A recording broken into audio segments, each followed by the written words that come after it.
Hello, everybody. Happy Friday. So today is Friday, April 30th, and today is day 7 of our STAR review for biology. And today we're talking about genetics and mutations. So genetics was not too long ago, so hopefully you guys remember a lot of this unit. The most important thing probably is the vocabulary. On the STAR, they always like to ask word problems where you have to really know the vocabulary and know what they're asking you in order to be successful on the question. So listed right here are like the top 6 vocabulary words that you must know. Dominant, which we always see as a capital letter, that is the trait that is expressed in the offspring, right? That's a trait that is shown. Recessive, we always denote with a lowercase letter, and that is the trait that is hidden in the offspring. Unless it's homozygous recessive, where it's like 2 lowercase letters, then that is the trait that is seen in the offspring. Homozygous, 2 of the same. So that could be homozygous dominant, where there's 2 capital letters, or homozygous recessive, where there's 2 lowercase. So remember, homozygous means same. Heterozygous is 1 of each. So the heterozygous means different. That means you have 2 different types of the letter, 1 capital and lowercase. So in this case, they're both T's, but heterozygous, 1 capital, 1 lowercase. Genotype is the genetic makeup. So when we talk about genotype, we're talking about the letters. Phenotype is the physical appearance. Is that hair color or eye color or height or foot size or whatever? But that's the physical appearance. So phenotype is the physical appearance. Those start with the same letter, so that's an easy way to remember that. On your test, on the STAR test, you should have to do a Punnett square of some sort. There's always a Punnett square question on the test. Hopefully it'll be a monohybrid where it's just one trait.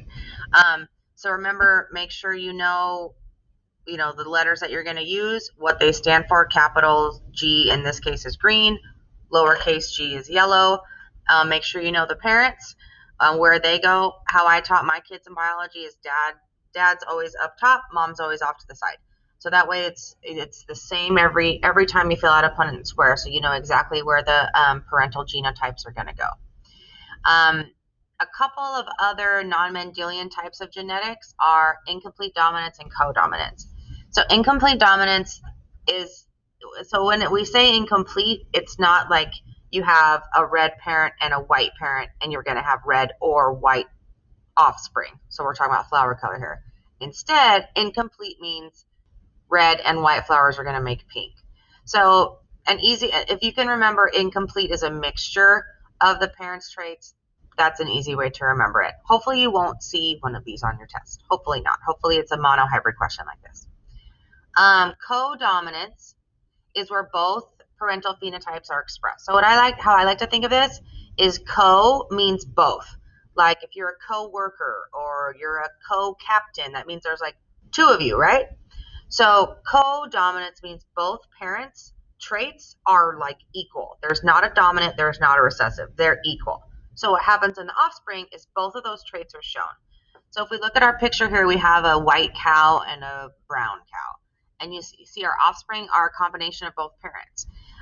Whereas, if white was the dominant color, we would probably see mostly just all white cows in the offspring.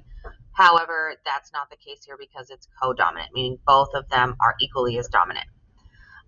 Next is sex-linked traits.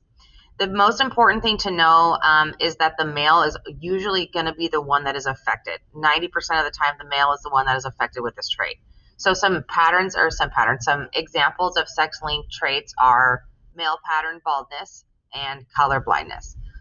Both of those are almost always seen in males, and that's because the trait is carried on the X chromosome, the female chromosome. The reasons why females don't see it very often is like if this example right here, you have the capital and the lowercase, and so this is the dominant gene and the carrier gene. So we don't call it recessive when we're talking about sex traits. We call it the carrier.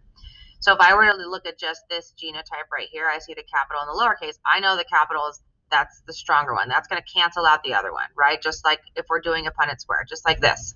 Like the capital is going to cancel out the lowercase. Same thing happens here. So that's why you don't see a lot of females that have whatever trait that is we're talking about. So you're going to see the males affected here. Just know that males are going to be affected with sex link. Dihybrids are with 2 traits. I think Mr. Cram taught you the FOIL method for this. So I would review that quick. I'm not going to go over it right now, just simply because I think if on the STAR, I hope anyway, they don't ask you a question like this. Just remember your FOIL method, just like Mr. Cramp taught you. Okay, next is biomolecules.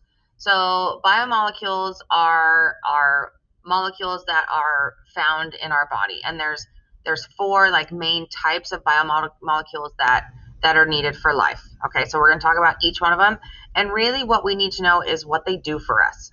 Okay, that's like the biggest thing. So we're going to start with carbohydrates. When I think of carbohydrates, I think of pasta or bread or something I eat that is like made of wheat. That's what I think of as carbohydrates. And carbohydrates are composed of CHNO, so we call them CHO, carbon, hydrogen, oxygen. The most important thing to know about carbohydrates is its short-term energy. So like the Spurs players probably eat a big spaghetti meal or something that has a lot of carbohydrates in it before they play a big game, because that's going to give them energy that's usable in the short term. So energy that's going to be readily available to them pretty quick. Okay, so carbohydrates, think short-term energy. Next, we're going to go down here to lipids. Lipids are fats. They are comprised of the same three elements, carbon, hydrogen, and oxygen. So lipids are long-term energy. It's a lot of its energy storage.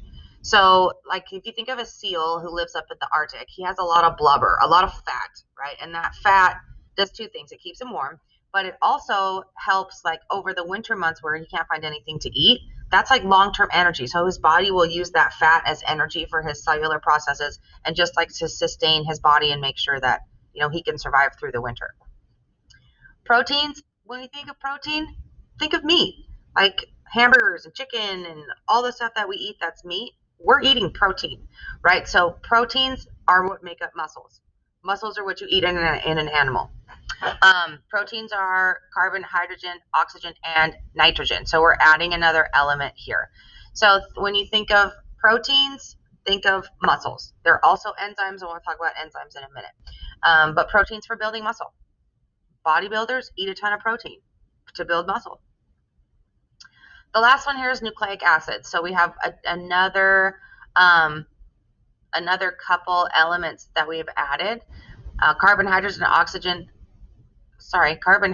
nitrogen, oxygen, phosphorus, and sulfate. I would just remember these three. I would be surprised if this is a STAR question. What they're probably going to ask you is what they do more than anything. Nucleic acids are what build up your DNA. So they are the building blocks for DNA. So think hereditary information, DNA or RNA. So I mentioned enzymes. So what enzymes do is they're proteins that are found in our bodies, and they speed up reactions that happen. So we have reactions that happen in our body, like millions of reactions a day.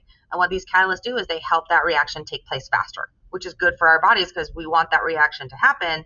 And if it happens faster, even better. Enzymes, so they do that. They speed up reactions. The second thing they do is they decrease the amount of energy that's needed for that reaction to take place.